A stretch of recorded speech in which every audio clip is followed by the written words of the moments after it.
proudly we hailed at the twilight's last gleaming, whose broad stripes and bright stars through the perilous fight o'er the ramparts we watched were so gallantly streaming, and the rockets red bursting gave proof through the night that our flag was still there.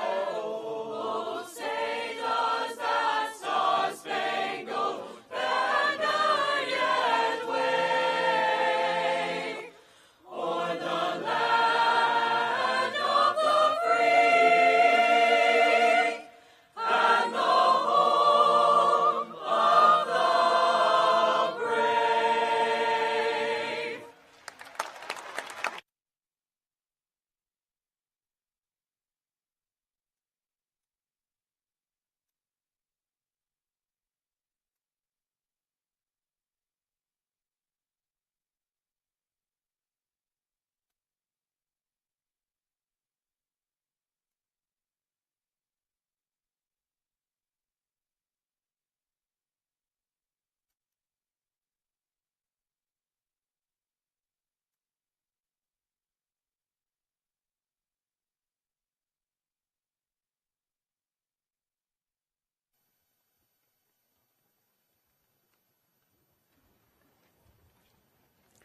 Good morning.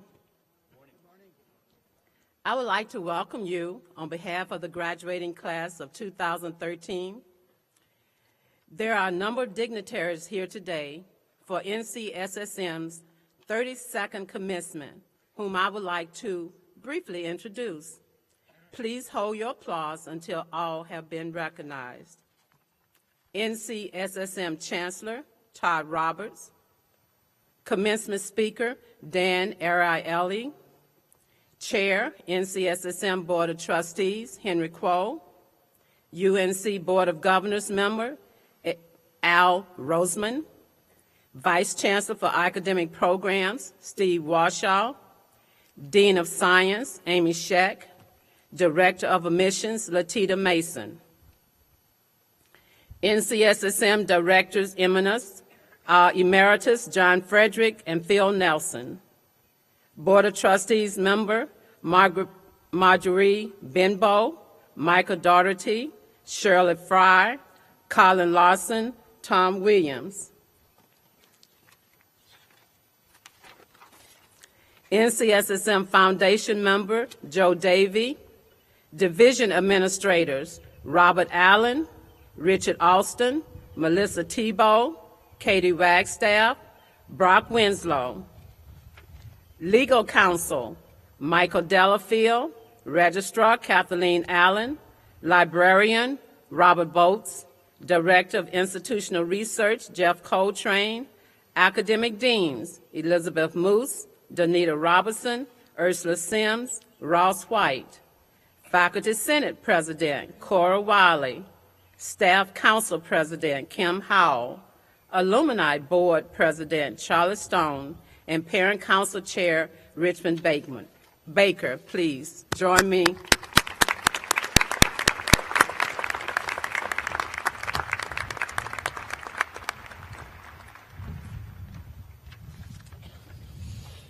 Well, good morning again to everyone, and welcome to NCSSM.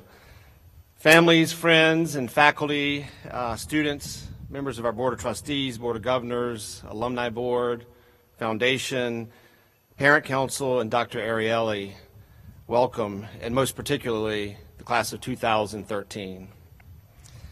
Class of 2013, in a short while, you'll leave the beautiful Watts Lawn for the first time with your high school diplomas, the 32nd class to do so.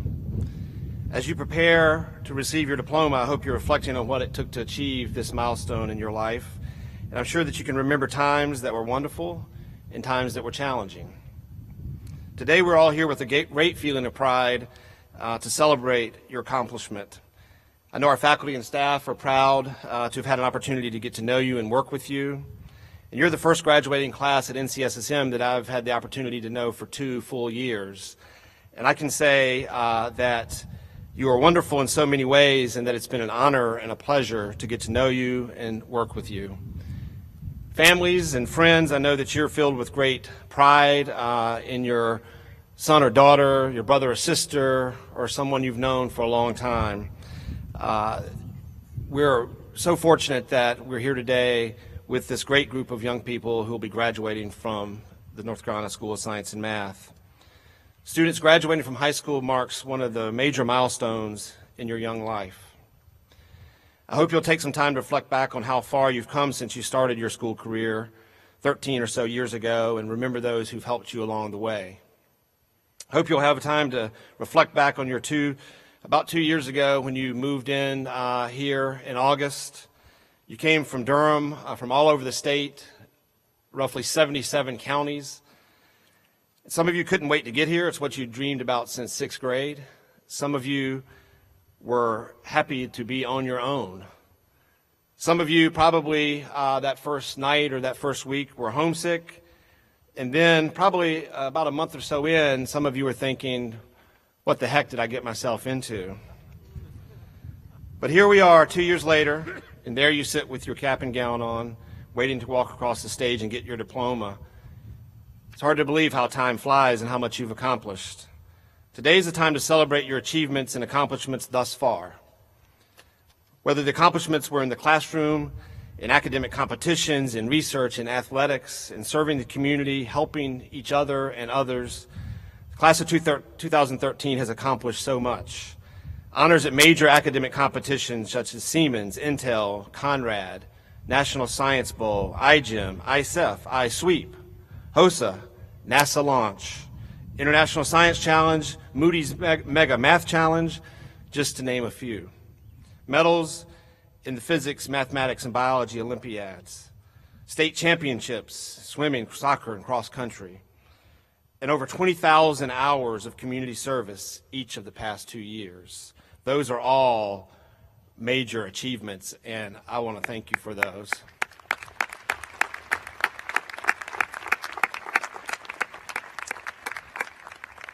However, your accomplishments are not those that can be measured just by medals and trophies and records, but those things that you will take with you wherever you go. Things like learning to pick yourself up, dust yourself off, and come back more determined than ever after, for many of you, making the first B of your life. Like caring for, collaborating with, and supporting each other, it's these things that you have learned that will continue to serve you well the rest of your life. While I've been astounded many a time by the quality of the work you have produced while here at NCSSM, many more times I've enjoyed who you are day in and day out on campus. The support you've provided for one another, helping create an environment that allows you to be who you are, whether that's getting up in front of your classmates and reciting a poem or singing a song at Coffee House, or acting in your first play, or deciding to take 12 math classes. Your acceptance of each other has helped you be your best. Each graduate here today not only owes a debt of gratitude to your hard work and that of your classmates, but to many others who are with you here today to celebrate your accomplishment. I'd like to take a second to recognize those who have helped you along the way. To the parents, guardians, family members, and friends who have nurtured and supported these graduates, thank you for the love and support that you've shown them. I know it's not always easy to let your son or daughter leave home and go to school, in some cases when they're several hours away from where you live, but I know you are very proud of them today. To our teachers, counselors, administrators, and staff who have contributed in so many different ways to the success of each graduate here today, thank you for your great work and your caring. Along with the student support of one another, it is your support, your caring, and your mentorship of our students that helps create the type of environment where they can grow and succeed in so many different ways. I'd like to take 1 second to recognize in particular two of our retiring faculty, Dr. Sarah Allen and Dr. John Kalina, who this year are retiring, and between them have over 59 years of teaching at the North Carolina School of Science and Mathematics.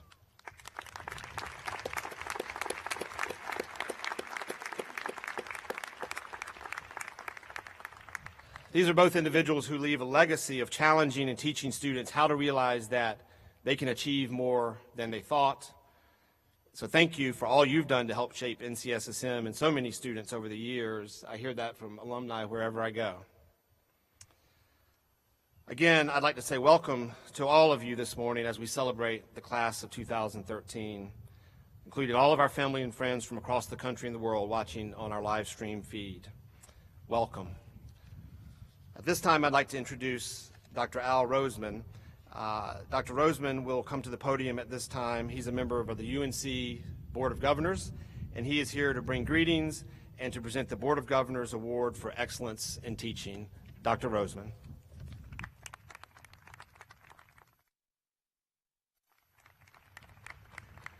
Good morning, and thank you. Oh, excuse me, that's my hotel bill.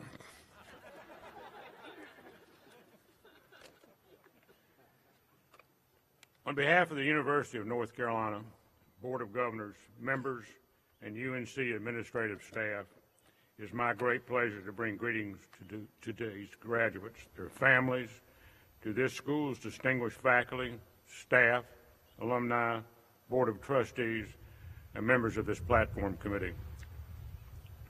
Graduates, congratulations. Your education at the North Carolina School of Science and Mathematics has provided you with the knowledge and skills you will need to achieve success in these ever-changing, complex times. Whatever your future endeavors may be, we encourage you to stay connected to this magnificent institution.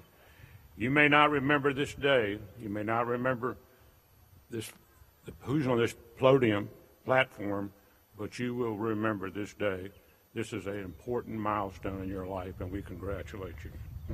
It's my privilege to present this year's Board of Governors Award for Excellent Teaching to one of your most outstanding faculty members.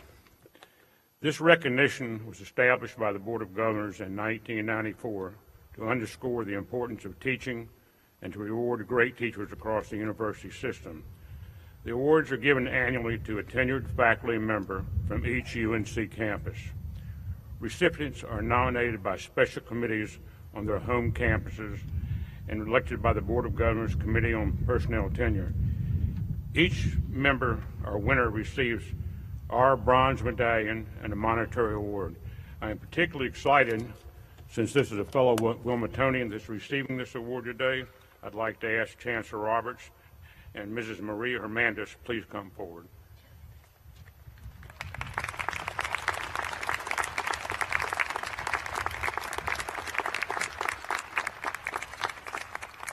You look radiant.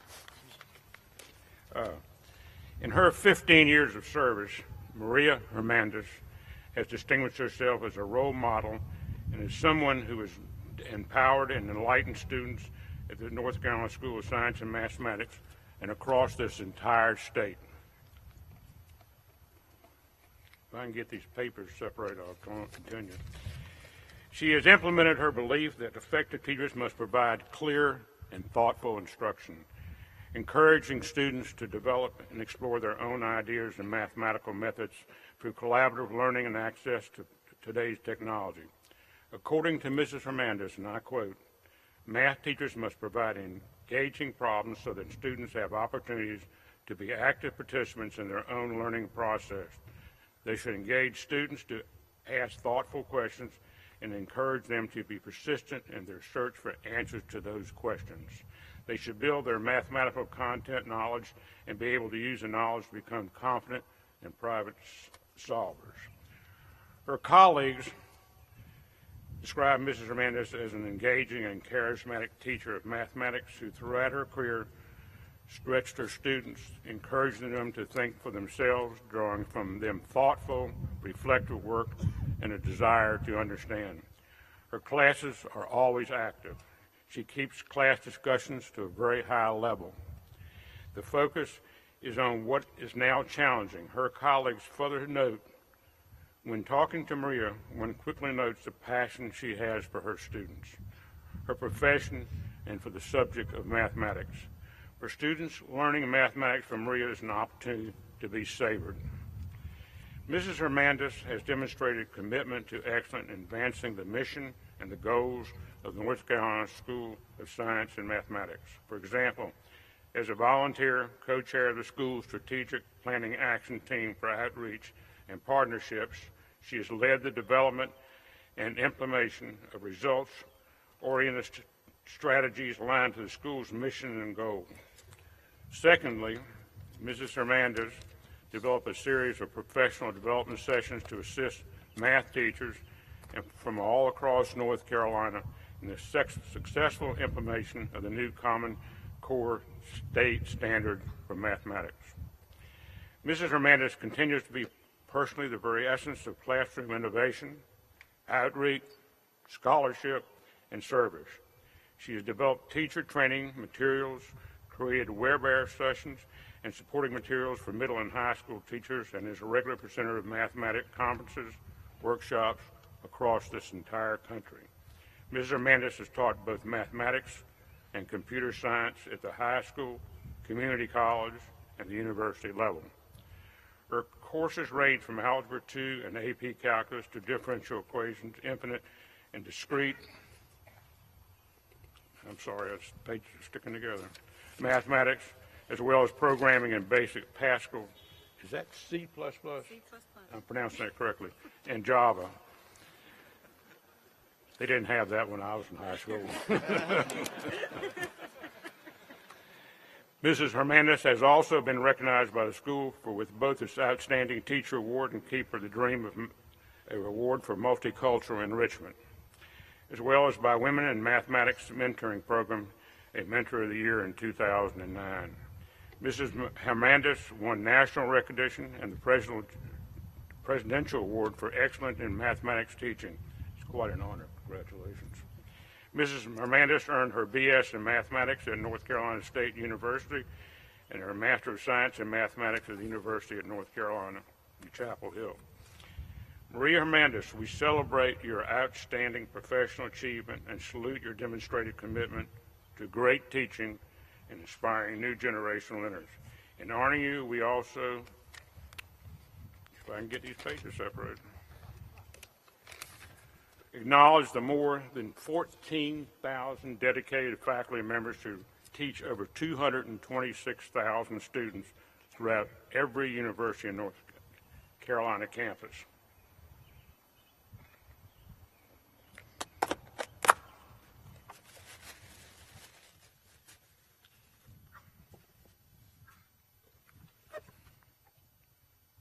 I didn't know it was pre-wrapped.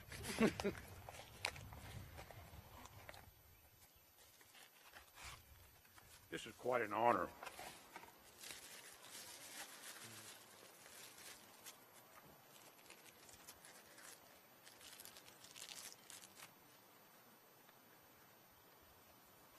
Mrs. Hernandez, congratulations.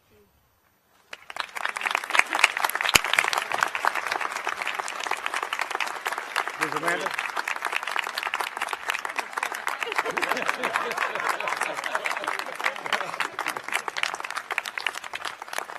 Mrs. Hernandez, give it this later. That's a stand. You can put that on. Okay, good. Thank you, and congratulations again.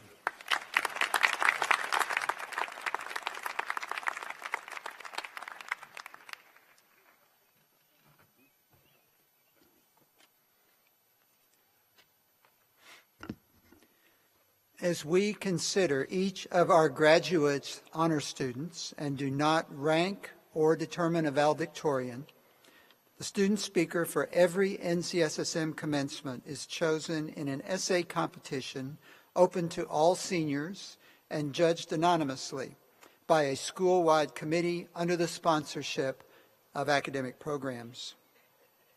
This year's student speaker is Sheza Gabala.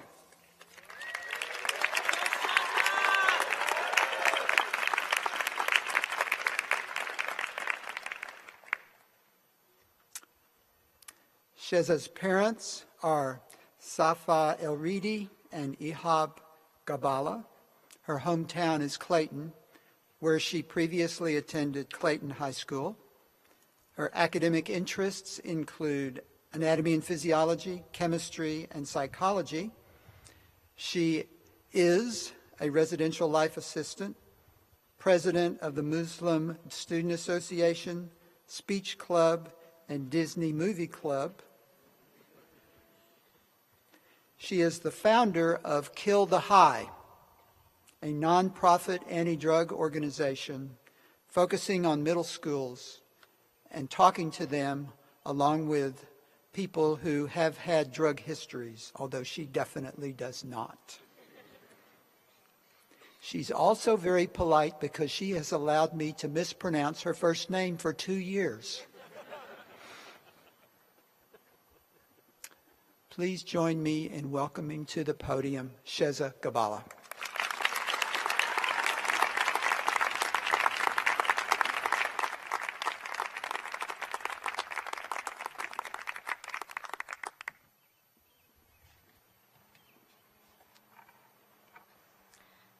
As I was sitting in an auditorium chair on a chilly October evening this school year during the school's original production of Push-Pull, I was struck by the wisdom in one of the lines. We are responsible for the happiness of the people we love.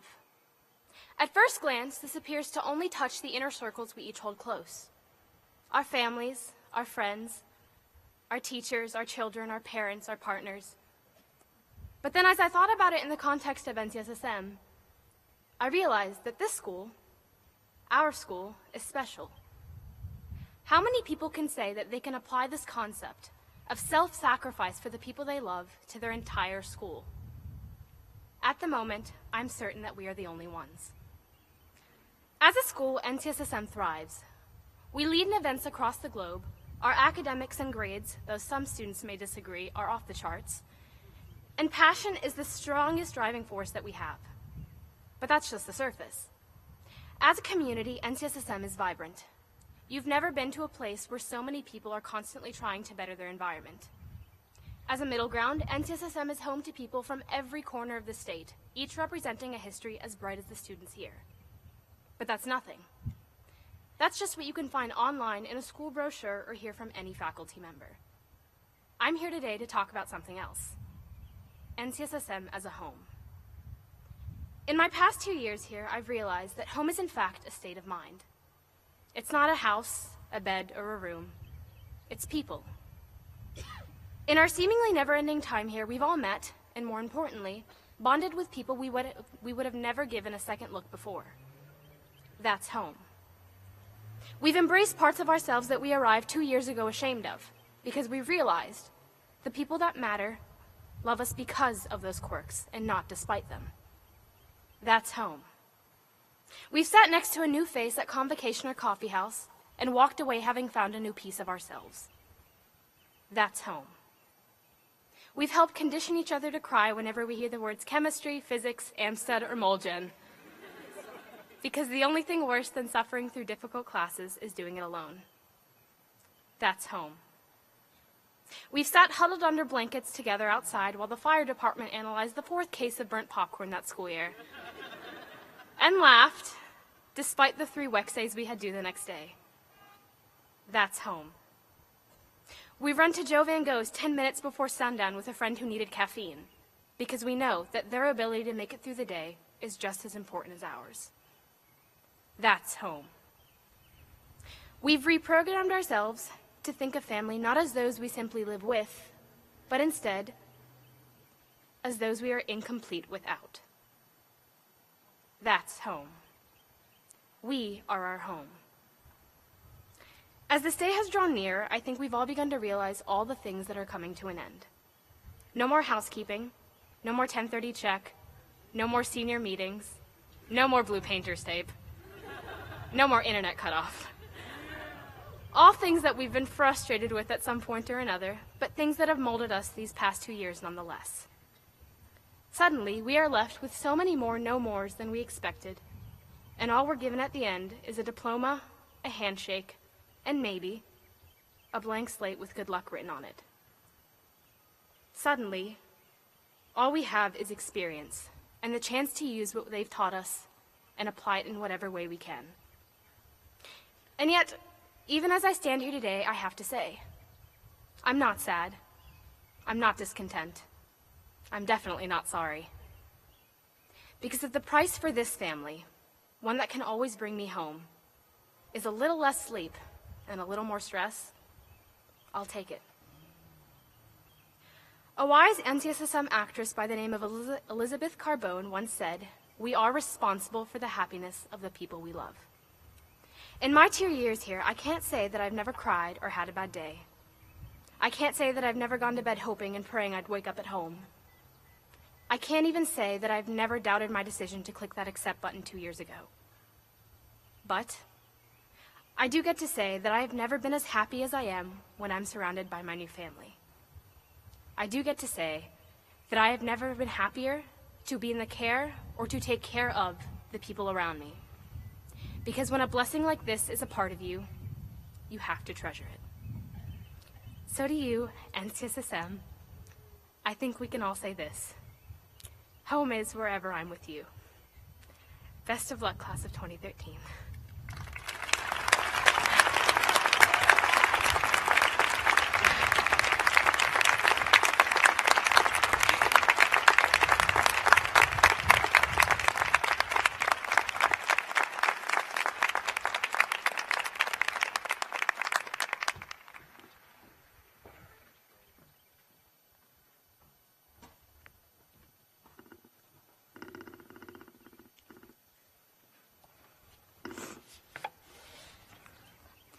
Okay, so I know I can't even try to beat Shaz's eloquence, so I'm just going to go ahead and promise to keep it short.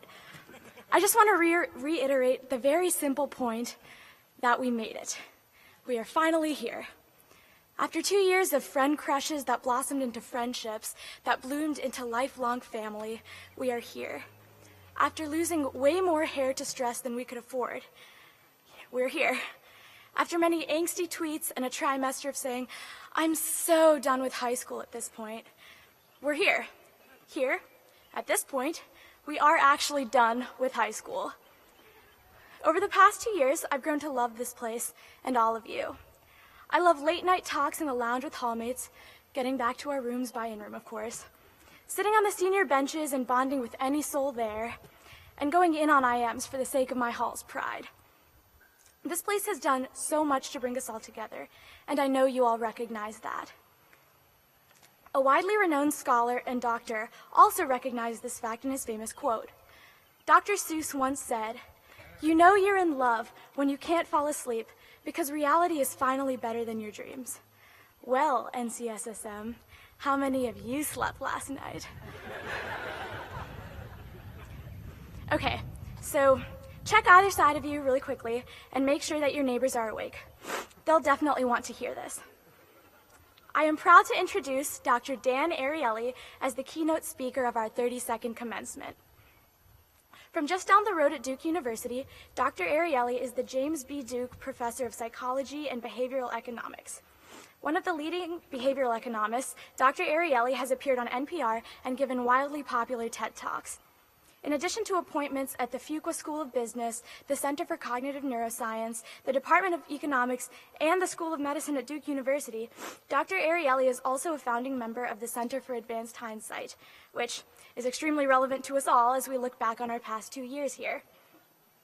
He is the author of the New York Times bestsellers Predictably Irrational, The Upside of Irrationality, and The Honest Truth About Dishonesty.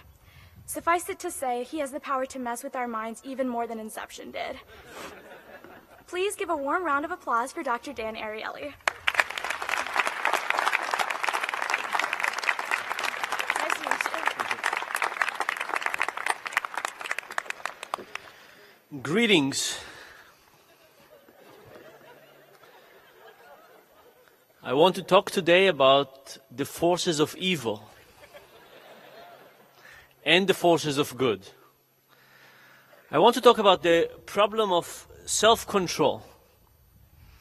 And self-control is a problem of now versus later, and it's a problem that infects us deeply in modern society. So think about the following. How many of you in the last month have eaten more than you think you should? Parents, you can raise your hands too. How many of you in the last month have exercised less than you think you should? For how many of you, raising your hand has been the most amount of exercise you got recently? How many of you have ever texted while driving? Come on. Okay. By the way, texting and driving is incredibly interesting because nobody ever said, you know what, I thought about it. I thought about how much I don't want to kill other people, how much I want to stay alive, how important is this text message, and I decided I should take it. No, we recognize it's incredibly stupid, but nevertheless, we do it over and over. And last question, how many of you have ever had unplanned, unprotected sex? Nobody, really. Wow.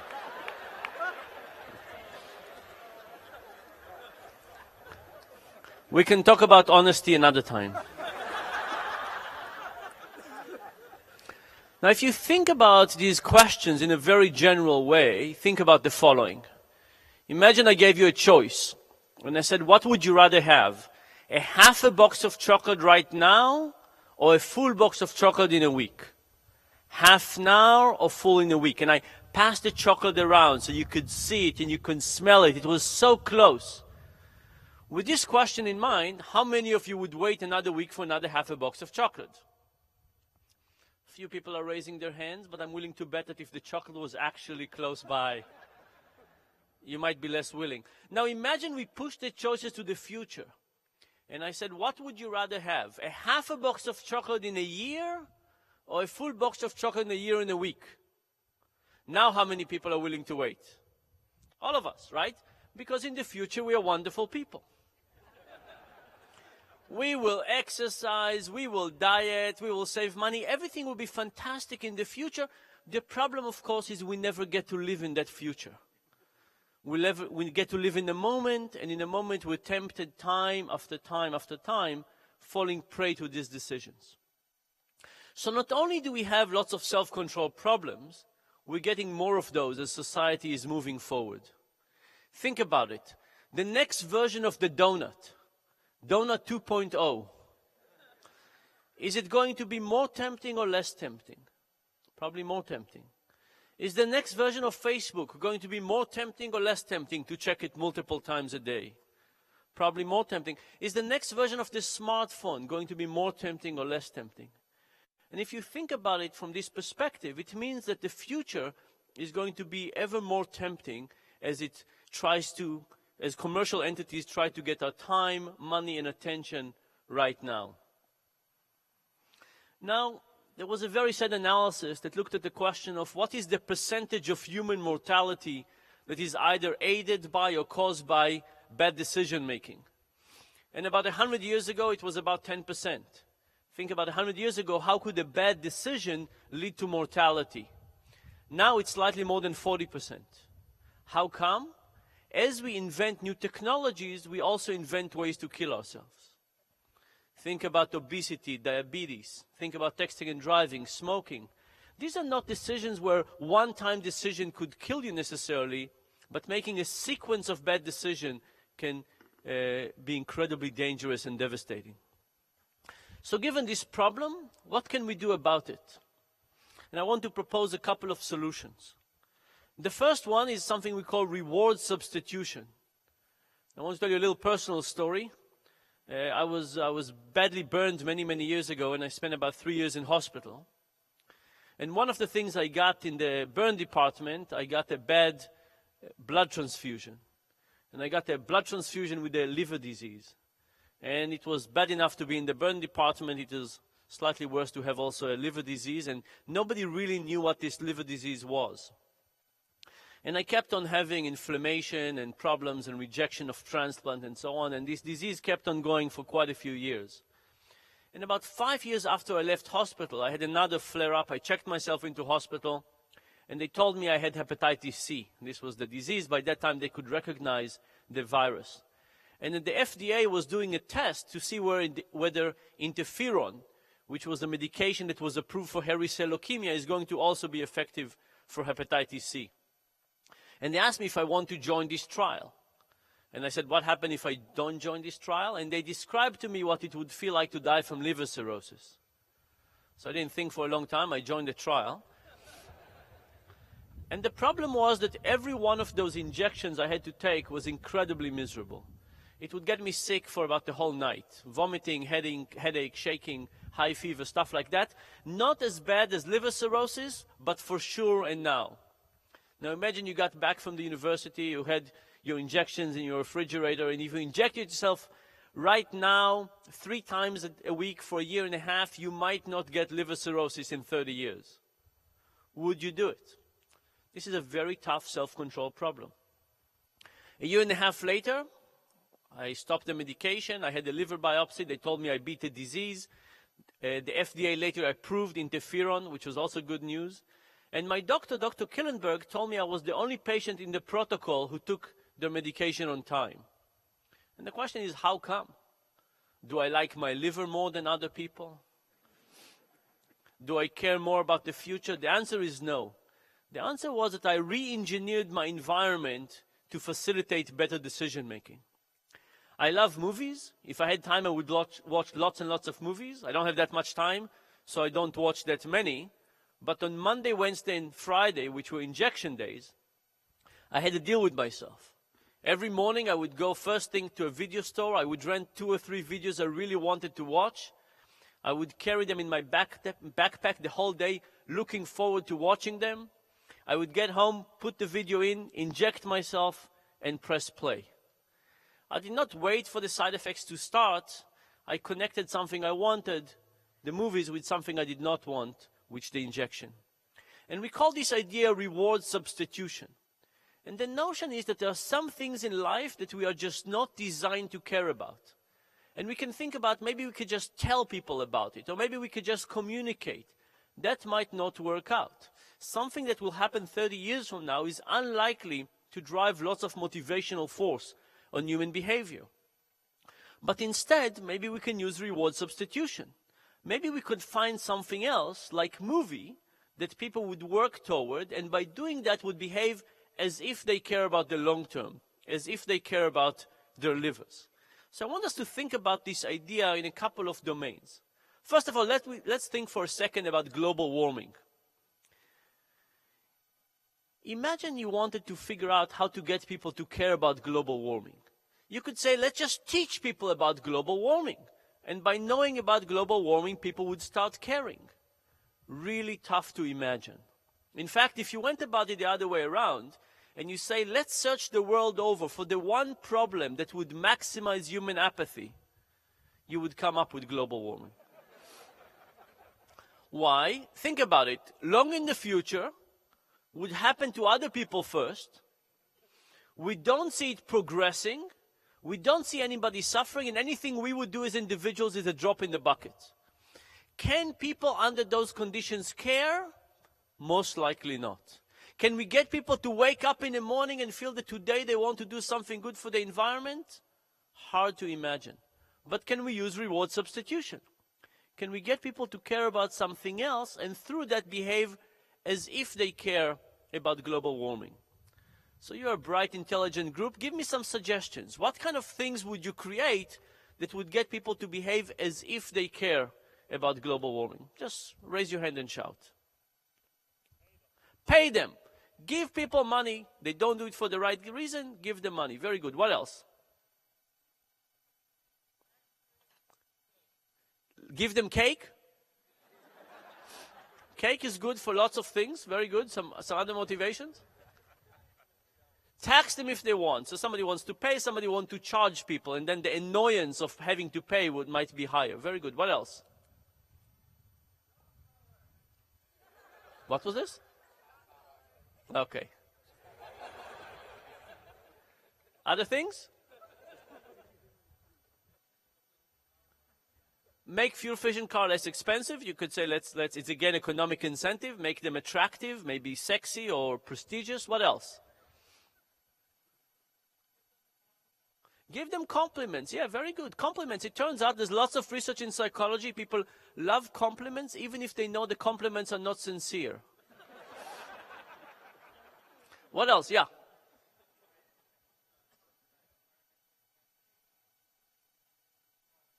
Okay, make environmentally friendly products that are also appealing for other reasons. Lots of things. Okay, let's talk about one other problem.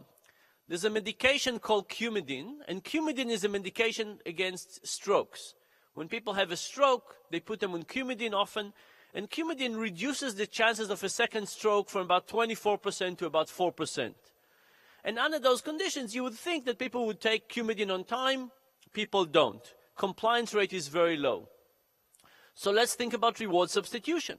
For reward substitution, you need two things. You need to measure what people are doing, and then you need to either reward them or punish them. So imagine that we have this new technology called internet-enabled pillboxes. These are pillboxes that every time people take the medication, we know about it. It registers online. So you can start rewarding people if they take the medication on time or punish them if they don't. So again, give me some suggestions. What would you do to get people to take the medication on time? Sorry? Pay them? Pay them, very good. So we can pay people.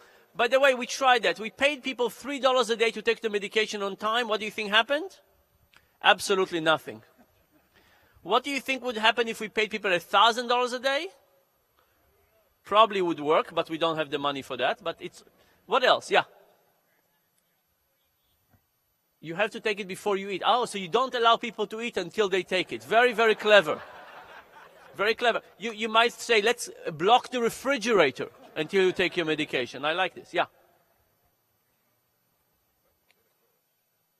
Okay, charge them. Yeah, so I told you that we try to pay people $3 a day to take the medication on time. That doesn't work.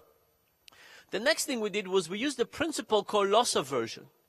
Loss aversion is the idea that people hate losing much more than they enjoy gaining. So we said, what if we took away money from people? Every time they don't take the medication, that works much, much nicer. There's other things you can think about. You could say, what if we posted it on people's Facebook page? What if we tried to use regret, public humiliation, social pressure?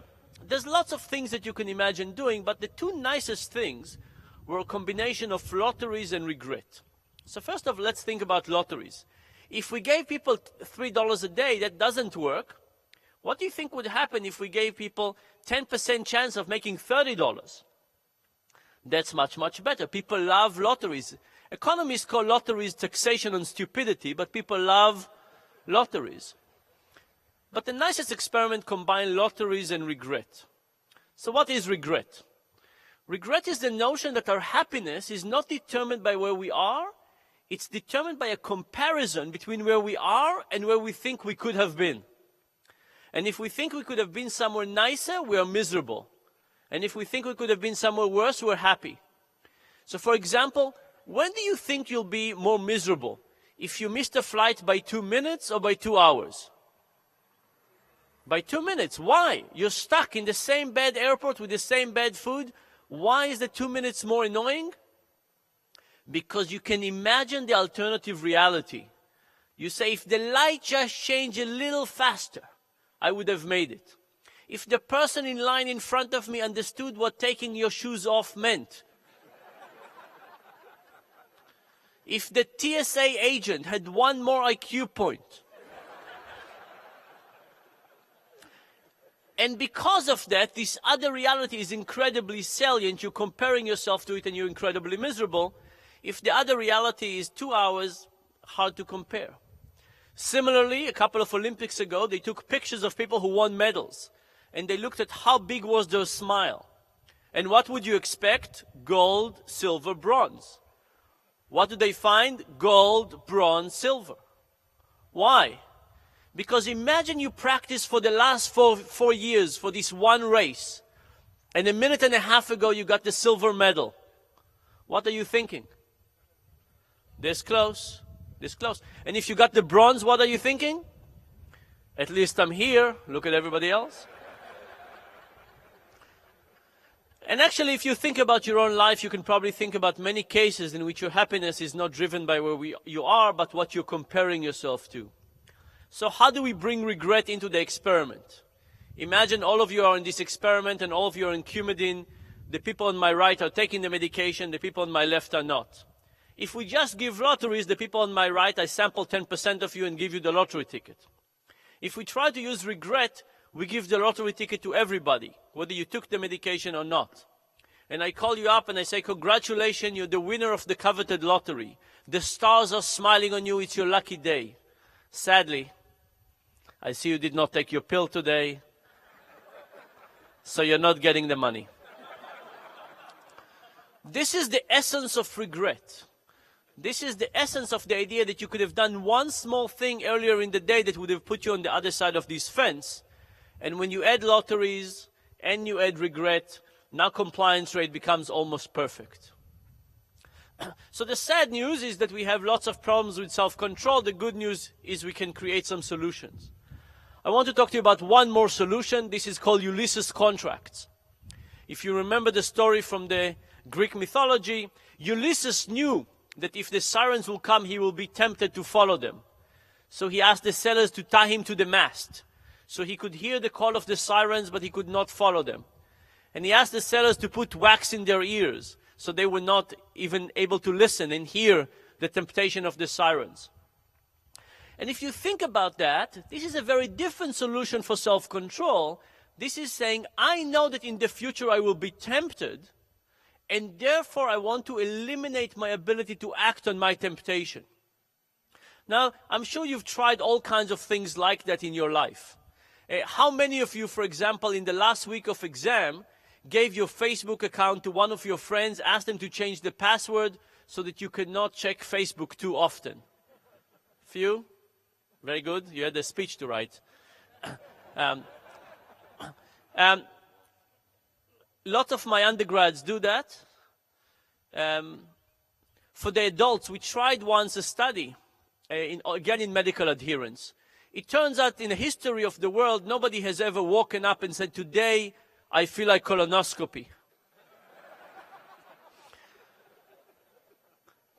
So when we schedule for people colonoscopies, we said, would you like to give us a check for $500? And if you show up on time, you'll get your money. But if you are late or you don't show up, you'll give up your money. Now, it's a strange suggestion because you can either stay the same or lose money. You can't make anything aside from gaining self-control. And more than 50% of the people wanted this deal. Why? Because they knew that their future self would not want to wake up and go for colonoscopy. But they also knew that their future self would be too stingy to give up $500. One of our students designed a clock called Clocky. And Clocky is an alarm clock with two big wheels that run in slightly different speeds. Now, when you set up your clock at night, you think to yourself that you're the kind of person who wakes up at 6 o'clock in the morning and go for a run. But then 6 o'clock in the morning comes around, and you are no longer that person. You're a slightly different person. You're a person who tries to hit the snooze button. But if you have Clocky, you can't, because Clocky is now running around the room in a slightly unpredictable way, and you have to get up and chase it and dive under furniture and hunt for it. And by the time you find Clocky and shut it off, you're awake. The major design flaw of Clocky, by the way, is that by the time you find it, you're also pissed off. So there's a lots of images of Clocky with the wheels torn off, and now there's a new version that looks like an egg that runs around and no parts that you can break off. The next version, I think, will have Clocky fight back. There's one more clock idea that came out that I really like. It's a clock called Snooze and Lose. And it's an alarm clock that is connected to your checking account. And to a charity you hate. Right? Now think about snoozing when every second money goes to somebody you really, really hate. So, if you think about it, there's a lot of self-control problems, and there's a chance there'll be more of them. But the bright side is that we are the people who are designing the environment. In fact, I look at you and I think that you're the people who are going to design our next environment. There's a question of what are we going to do in terms of food, and how are we going to design supermarket, and how are we going to design kitchens and refrigerators? What kind of policies are we going to design? What kind of smartphones are we going to decide? What's going to be the future of our computer interfaces? And if I look at you and I think that all of you are the people who are going to design this world, I ask myself, what kind of world are you going to design? Are you going to design a world that makes it harder for us to live with our problems with self-control, or are you going to create a world that would make it better for us and will allow us to overcome some of our temptation? And I'm certain you'll make the right choices, and I'm certain that you'll build a world that is better for us to deal with, that is more compatible with the limited human ability we have, and that will only give us better choices. And I want to thank you in advance, and may the force be with you.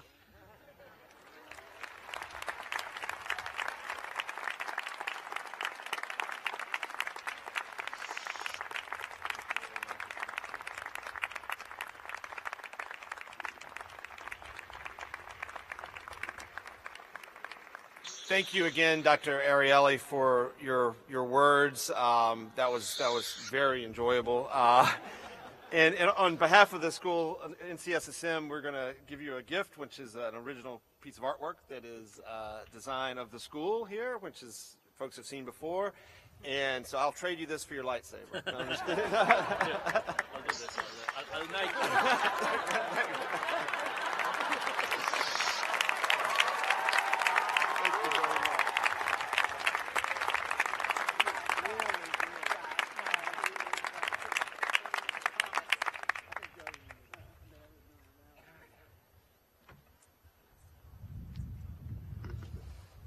Okay. Chair Quo, I present to you at this time the class of 2013. They've completed all of the requirements for graduation as set forth by the North Carolina School of Science and Mathematics Board of Trustees. Chancellor Roberts, on behalf of the Board of Trustees and the citizens of North Carolina, I accept your recommendation and authorize the presentation of the diplomas. Thank you.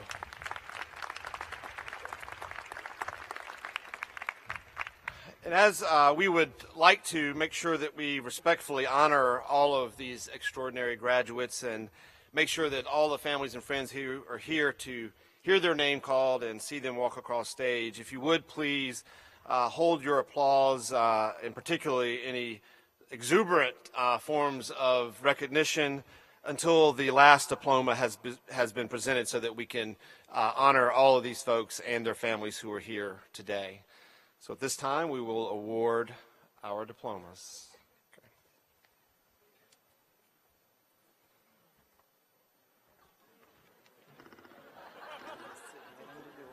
Okay.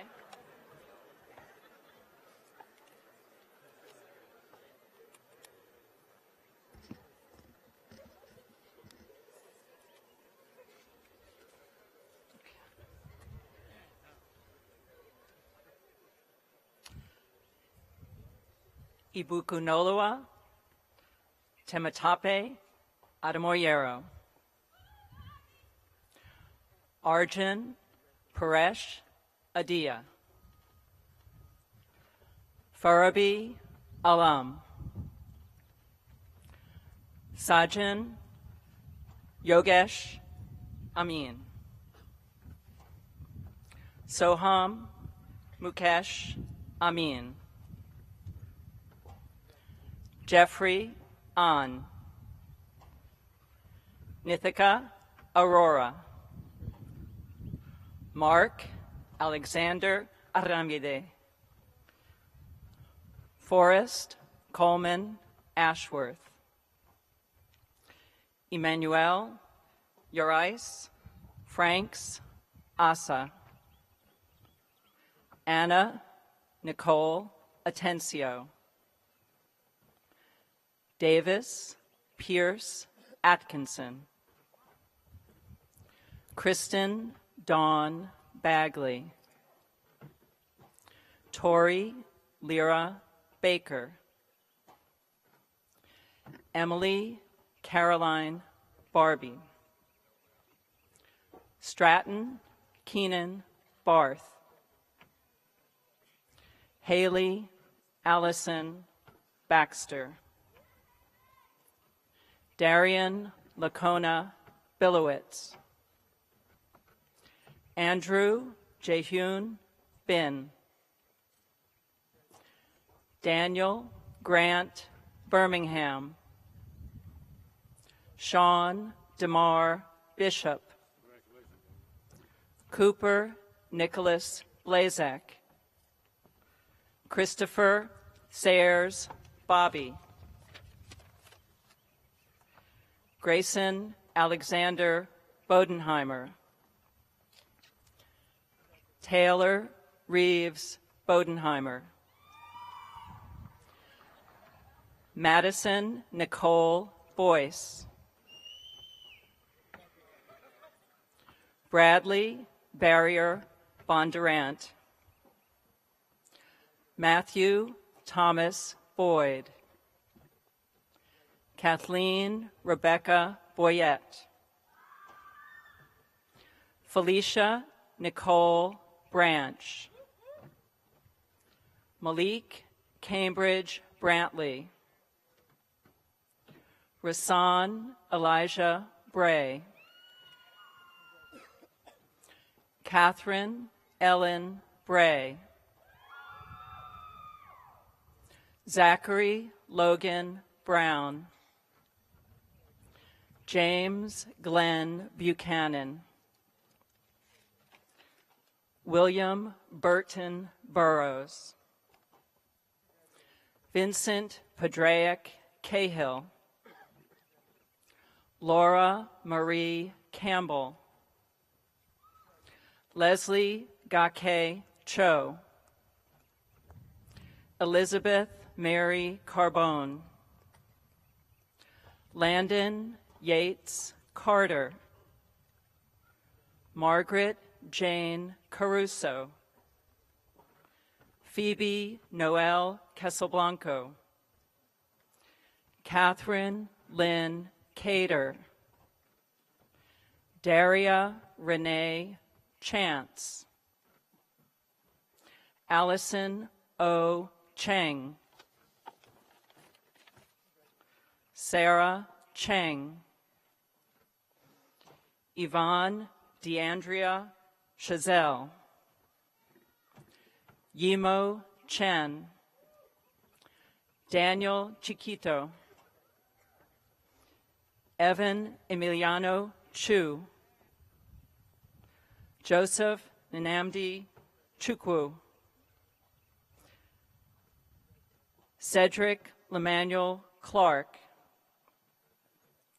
Jordan Hill Clark Brown, Ellis Nathaniel Cohen, Megan Irene Cole, John Bogart Coletta, Talia Sine Cook, Hannah Dawn Cornell,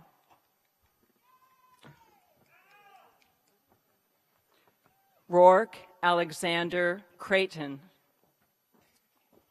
Francis Scott Cundiff, Akshay Vijay Daji, Kadar Sanjeev Dange, Rodney Mark Danks Jr., Wesley Elliott Darling, Jasmine Shanice Davis, Alexander Jerome DeChant, Emma Marie Dedmond, Stephen Deepy, Calvin Dang, Monal Dinesh Dipani, Johanna Geiger Dieroff, Hillary Elizabeth Dimmig, Jacob Austin Dixon, Jack Martin Doyle, Joanna Christine Drake, Anna Dubovitskaya, Brandon Duke Dyer, Martha Alexandria Elder, Matthew Richard Ellis,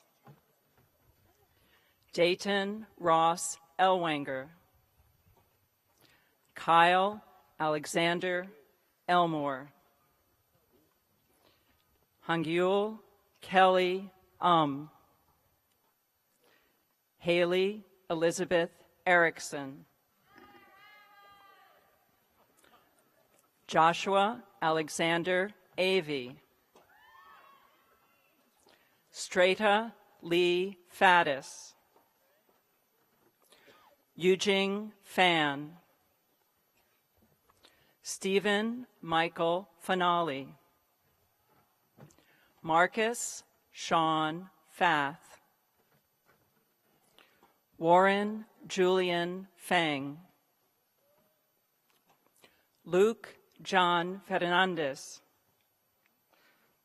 Justin Daniel Finkelstein, Devin Jane Finney, Taylor Gregory Fern, Catherine Adams Ford, Edward Page Foyle, Catherine Sky Frame,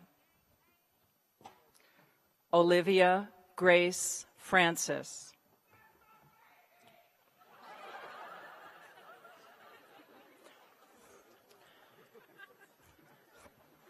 John Thomas Fraser, Mara Justine Fretwell, Kyle David Frid, Camille Nicole Fulbright, Sheza Ihab Gabala, Jessica Sherry Gao, William Howe G, Denise Shania Gersh, Randy Charisse Gabrielle Gibbs, Alan Matthew Gibson, Victoria Lee Godwin, Maxim Wayne Goodman, Andrew Caleb Green, Kristen Michelle Green, Alexa J. Gregory, Daniel Clayton Griffin IV, Amy Zhang Guo, Ankit Gupta, Matthew Vincent Haggerty, Carter Reeves Hamilton,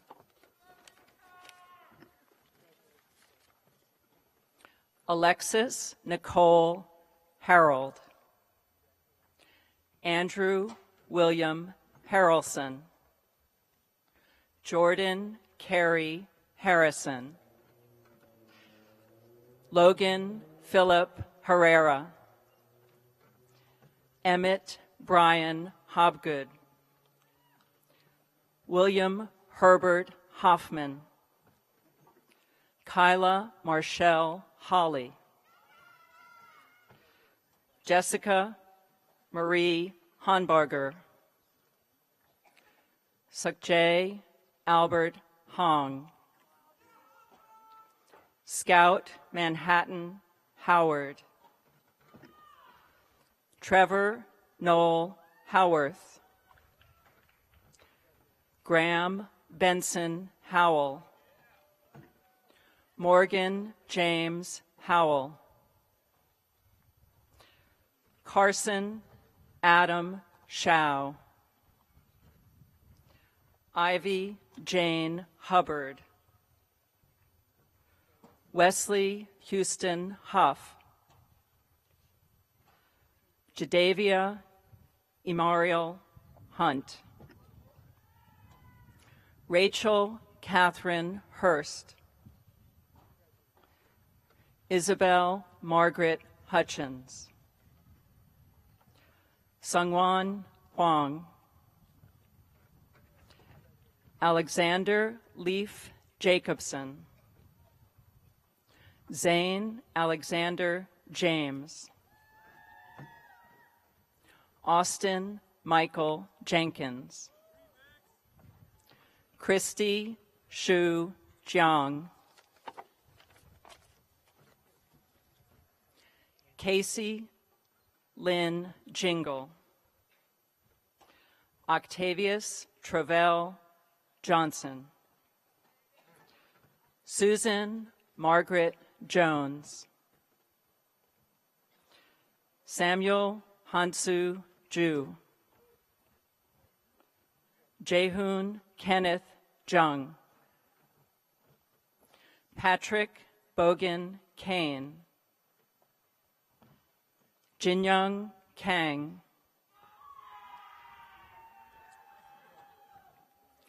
Sravia Kaniti. Kimberly Mewborn Kiter. Anne Catherine Kelly.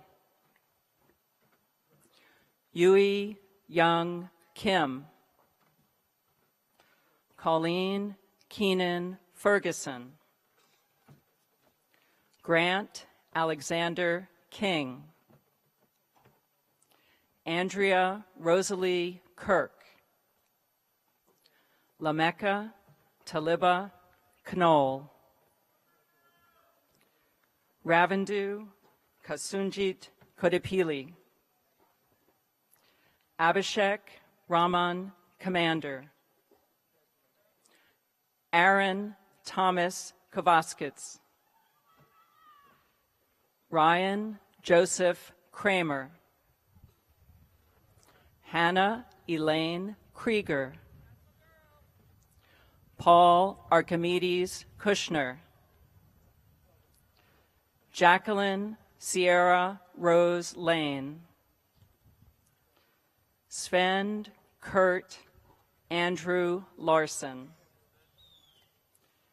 Kristen Michelle Larson. Michael Lawson Laskowitz.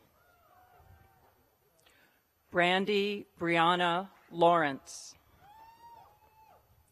Shellen Lee. Jaehyung Lee. Jason Kyle Lee. Sarah Shiwoo Lee. Stefan Josip Ledeka. Joanna Kate Lev. Anthony Lee. Tony Ree Lee. Jason Yinyu Liang. Elizabeth Joy Lilly. Halston Brandon Lim.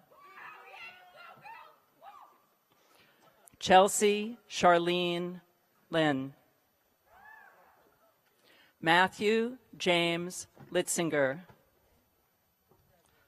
Shakora Michelle Locklear. Selena Jaime Lopez. Eric Maxwell Lohman. Jade Chu Liu. Fiona Claire Lynch. Malika Srucha Maduri. Michael Lynn Mallory. Reba Ellen Martin. Ian Patrick Maynor. Erin Nicole Mayo. Kelly Marie McCarthy.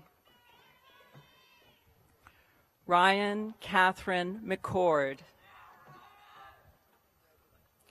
Tristan Andrew Hayes McGregor. Patrick Calvin McKean. Nicholas Christopher McNamara. Annabelle Madrano. Jacob Ryan Milden. Tatiana Justice Miller.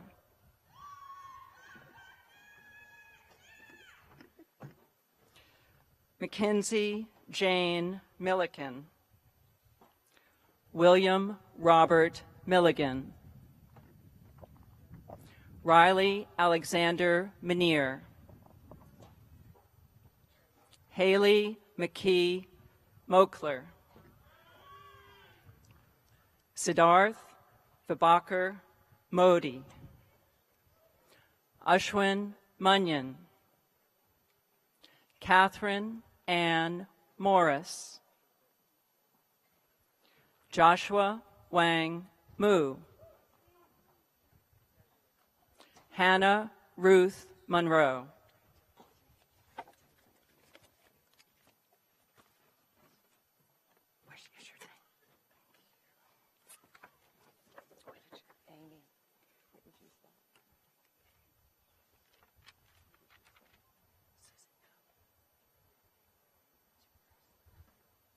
Susan No. Nina Gabrielle Undana. Anna Rebecca Page. Christopher L. Panuski.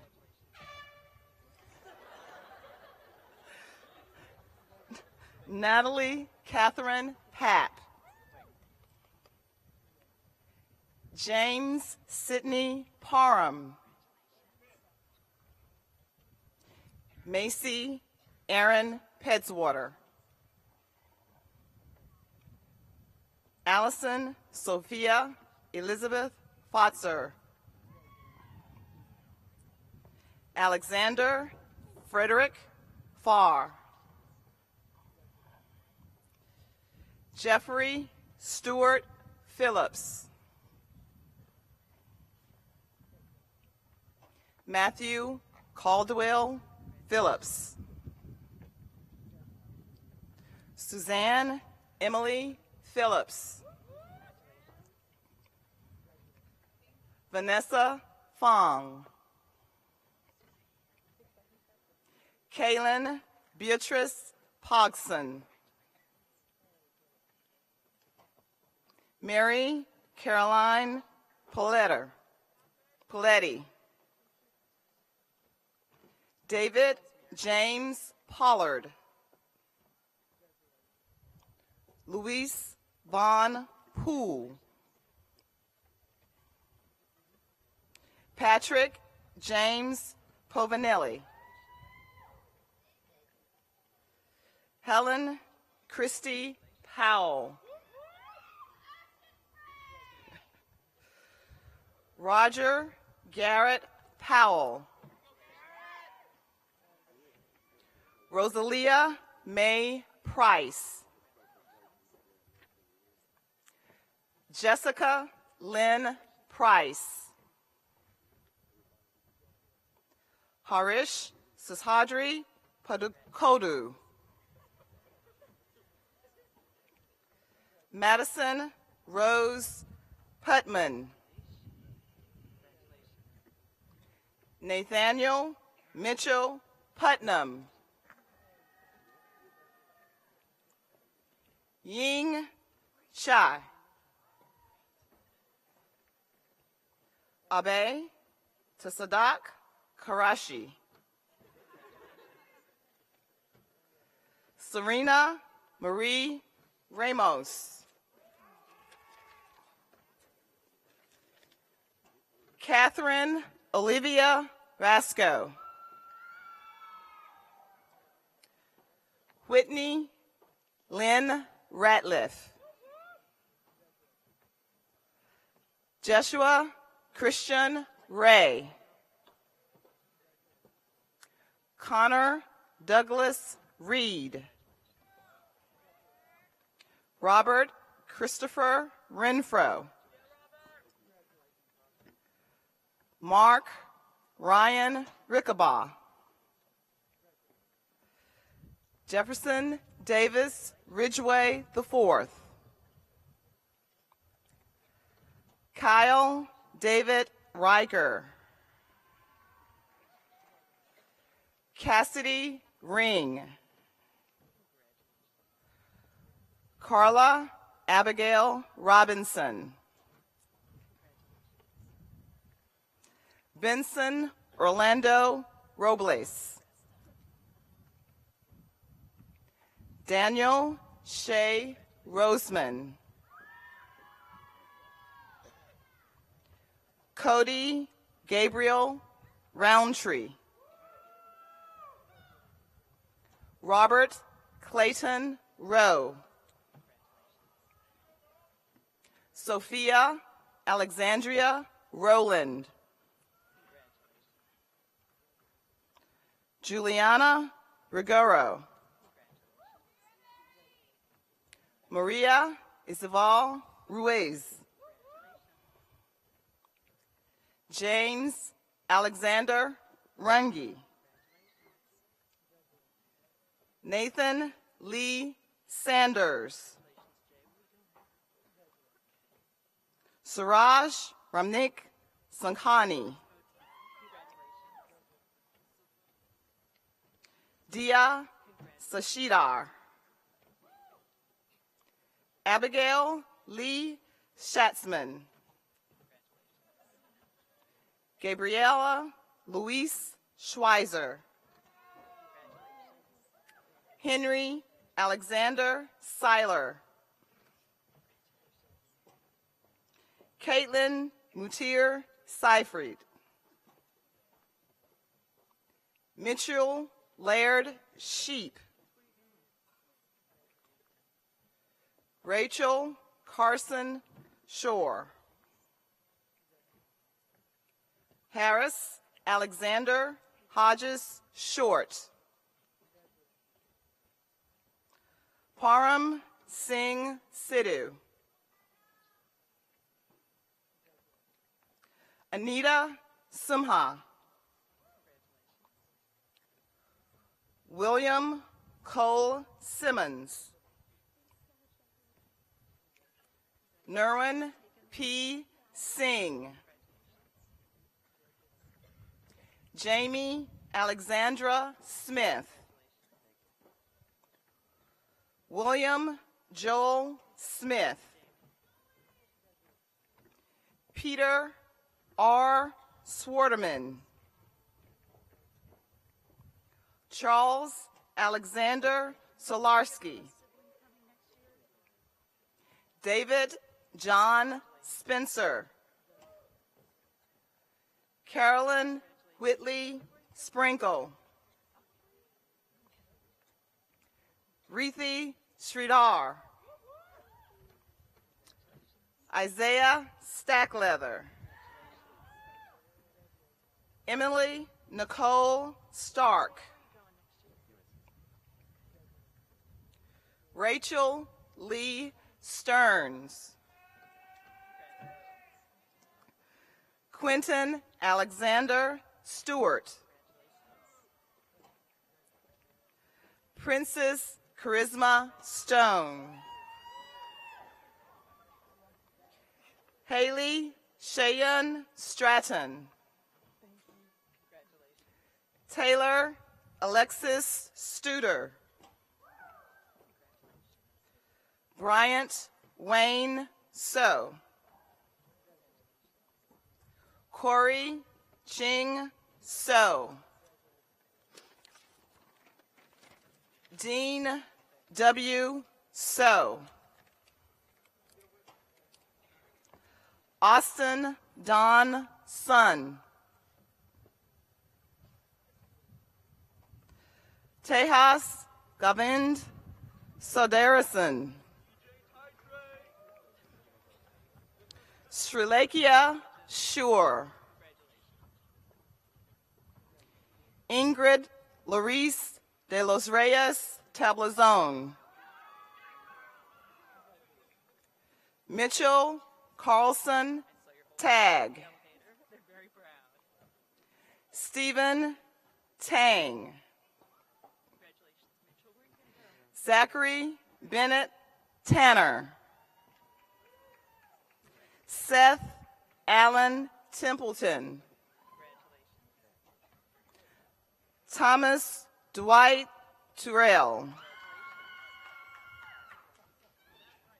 Jackson Mitchell Thompson. Abigail Davis Thurman. Emily Megan Todd. Kaylee Jane Toppins. Daniel Thomas Townley. 2 Min Tran. Catherine McKinney Tracy. Dana Marie Trumpy.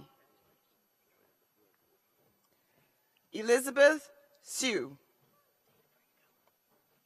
Natalie Kim Ung. Lily Vang. Serena Faith Veal. Kierthana Valapan. Novena Vanagopal. Augustus Walter Buick. Dylan Patrick Vineset. Andrew Edward Vitkus. Allison Marie Vo. Titian Ann Wade. Catherine Vester Walker. Eric Ryung Wong. Jun Shou Wong. Yu Wong. Catherine Reed Watkins. Ching Wei. Elon Gabriel Weinberg. Qingyu Wang. Catherine Ann Wang. Jensen Madigan White. Brooke Nicole Whitfield. Christina Sharice Williams. Jalen J. Williams. Waverly Landers Wolf. Jesse Andrew Waugh. Sheyong Zai. Amy Jin Shu. Andy Yang. Vamsi Yakor.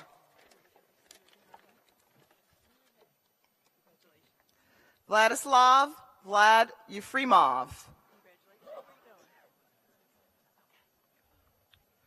Carl Yin. Jaeyoung Yu. Jin Ho Yoon. Michael Garrett Young. Stephanie Kyungchun Yu. Jackson Christian Zirkle. Andrew He Zhang, Jin Zhang, Justin Zhang, Kermel Jia Zhao, Charles Chinyang Zhao, Edward Jingjing Zhao,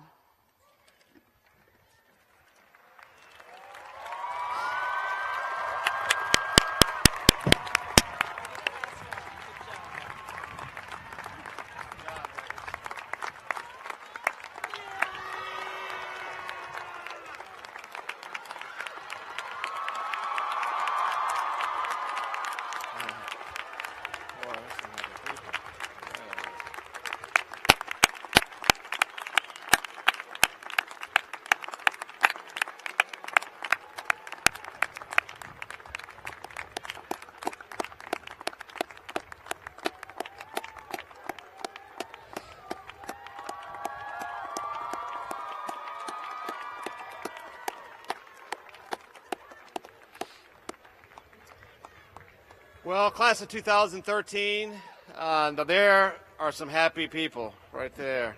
And there are some happy people out there, too. Class of 2013, it's about that time for you to leave Watts Lawn for the first time as alumni of the North Carolina School of Science and Mathematics. But before you go, I want to share with you one last thing, and it's a favorite proverb of mine that says, "Plant trees under whose shade you do not expect to sit."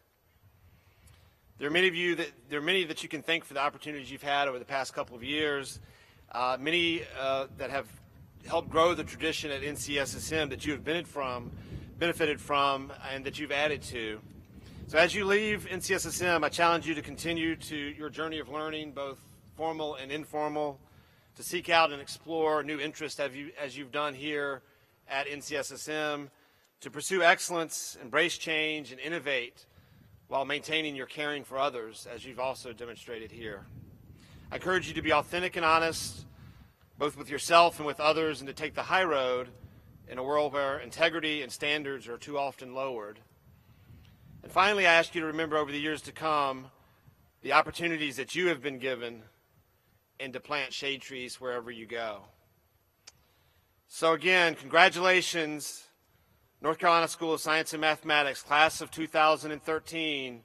Continue to accept the greater challenge and go Unis.